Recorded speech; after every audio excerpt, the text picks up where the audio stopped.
আজকে আমরা জানবো পারমাণবিক বোমা কি।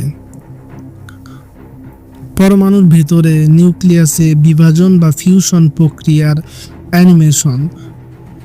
খুব সহজভাবে বলতে গেলে পারমাণবিক বোমা এমন এক ধরনের অস্ত্র যা পরমাণু, ক্ষুদ্রতম কণা বা নিউক্লিয়াসের বিক্রিয়া থেকে বিশাল শক্তি উৎপন্ন করে। এটি মূলত দুইভাবে কাজ করে। নিউক্লিয়াস ফিশন, যেখানে ইউরেনিয়াম বা প্লুটোনিয়ামের মতো ভারী পরমাণু নিউক্লিয়াসকে ভেঙে ফেলে। 1945 সালে হিরোশিমা ও নাগাসাকিতে এই ধরনের বোমাই ব্যবহার করা হয়েছিল। নিউক্লিয়ার ফিউশন, একে হাইড্রোজেন বোমাও বলা হয়। এটি সূর্যের মতো একইভাবে কাজ করে, যেখানে দুইটি হালকা পরমাণু মিলে একটি ভারী পরমাণু তৈরি করে।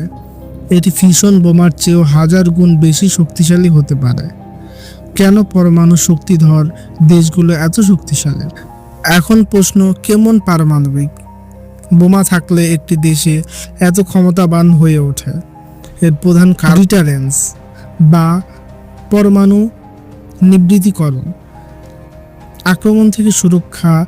কোনো দেশ যখন জানে তার শত্রুর কাছে পারমাণবিক বোমা আছে, তখন সে সরাসরি যুদ্ধ করতে ভয় পায়, কারণ পাল্টা আক্রমণ নিজের দেশও ধ্বংস হয়ে যাওয়ার ঝুঁকি থাকে।